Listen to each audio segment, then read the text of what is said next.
The business side of the console wars. Often when we think of the console wars, we think of toxic and dysfunctional comments on social media. But the actual console wars have been between the three major companies, Xbox, PlayStation, and Nintendo. The console wars have shaped the industry of interactive entertainment for decades. This ongoing rivalry among gaming console manufacturers such as Sony, Microsoft, and Nintendo has captivated audiences worldwide and has resulted in groundbreaking innovations. At the heart of the console wars lies fierce competition for market dominance, with each company striving to capture the largest share of gamers' attention and their wallets. From the early days of Atari and Nintendo duking it out in the 1980s to the modern-day clash between PlayStation, Xbox, and Switch, the stakes have never been higher. One of the defining features of the console wars is the relentless pursuit of technological advancement. Each new console generation brings with it a leap in power and graphics. Software also plays a crucial role in determining the outcome. Exclusive games, beloved franchises, and compelling content libraries can sway consumers' allegiance, leading to intense bidding wars for exclusive titles and strategic partnerships with developers. From iconic franchises like Mario and Halo to blockbuster hits like The Last of Us and Grand Theft Auto, the console wars have produced some of the most memorable gaming experiences in history. Moreover, marketing and branding are key battlegrounds in the console wars, with companies investing millions in advertising campaigns and celebrity endorsements. Whether you're a hardcore gamer, a casual player, or somewhere in between, the console wars offer something for everyone, inviting us to participate in epic adventures, forge lasting friendships while playing online, and explore the boundless possibilities of interactive entertainment. The dark side of the console wars. While the console wars have been a driving force behind innovation and competition in the gaming industry, they also have a dark side that often goes unnoticed. This darker aspect encompasses various negative consequences, including toxic fan behavior, exclusionary practices, environmental impact, and economic disparities. One prominent issue within the console wars is the toxic fan culture that can emerge, fueled by dysfunctional hardware loyalty and tribalistic tendencies. Fans often engage in heated debates, online harassment, and even personal attacks against supporters of rival consoles. This toxic behavior not only creates a hostile environment within gaming communities, but also detracts from the enjoyment of gaming as a whole. Furthermore, the console wars can lead to exclusionary practices that limit access to gaming experiences.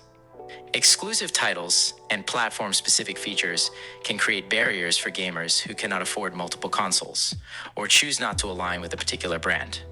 This exclusivity not only fragments the gaming community, but also perpetuates inequalities based on socioeconomic status. Recently, it has become common for fanboys to use the subject of poverty in their social media post. Some have even claimed that if you're poor, you shouldn't be playing video games. This ignores the fact that the American economy largely depends on consumer spending. Impoverished gamers make up 34% of gamers in the United States. If they were to suddenly stop playing video games, a good portion of the revenue that gaming companies depend on for innovation and development would suddenly vanish. The sad part is that the motivation for the poor bashing is usually spawned by a bizarre need to defend rising prices within the gaming industry, even while gaming companies are saving millions in distribution costs as we move deeper into the digital age. I often hear people say that these trolls don't really play video games, and I'm starting to believe that. Sure, they may play a game here and there, but I believe mostly what they are is connoisseurs of online trolling. They love the fact that online, they can take on completely different personalities and say things that they would never say in a face-to-face conversation. Many of these people are probably living paycheck to paycheck themselves, but online, they can pretend otherwise. Online, they can pretend to be some condescending rich person who doesn't mind throwing poor people under the bus, but in reality, they're barely making it themselves, and what luxuries they do have probably come from maxing out high-interest credit cards. Either way, whether they're real gamers or not, sometimes I feel these people confirm the false perception that adults who play video games are sexually deprived losers. Then, there's the bizarre issue of hardware loyalty. I mostly play on PC, but over my gaming life, I've developed a bias that favors the Xbox. But I like the Xbox as a product. I prefer it over the PlayStation, not because I hate the PlayStation, but because I actually like the Xbox product better. I even loved its massive size and even the large controllers.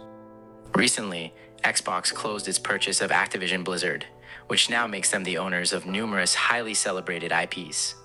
This is a huge win because though Xbox has been behind in hardware sales in comparison to Nintendo and PlayStation, they now have the ability to put more software on the market than any of their competitors.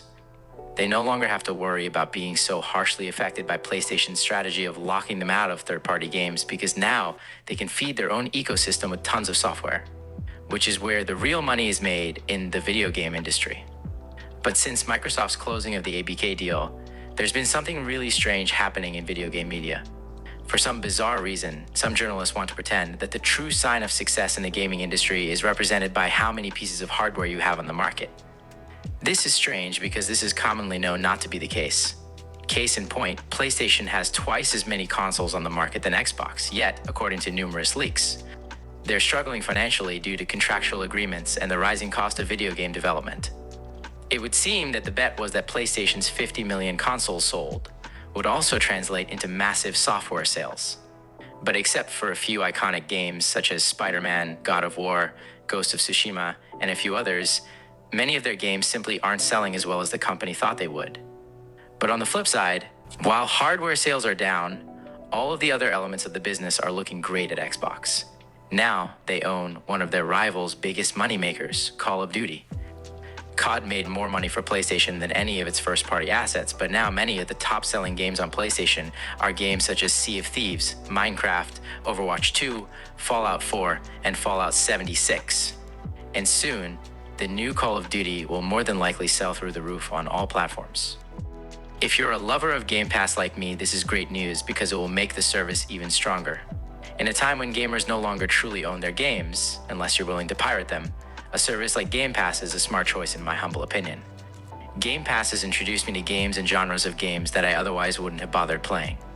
I know this opinion isn't popular in certain circles, but I'm glad Xbox is breaking down the walls of long-term exclusivity. Hopefully, the rumors are true regarding the next Xbox being a hybrid mix of a console and a PC, because if it is true, that will be the death of player-based console wars. I want Xbox to do whatever is necessary to keep Game Pass stocked with games. PlayStation has shown us that exclusivity isn't the best strategy to run an economically strong gaming company. Seeing the problems that PlayStation is having to contend with, it simply wouldn't be logical for Xbox to follow down that same path. If you've enjoyed the video, please consider subscribing to the channel. And be sure to click the bell so you'll be alerted each time I upload a video. Thanks for watching.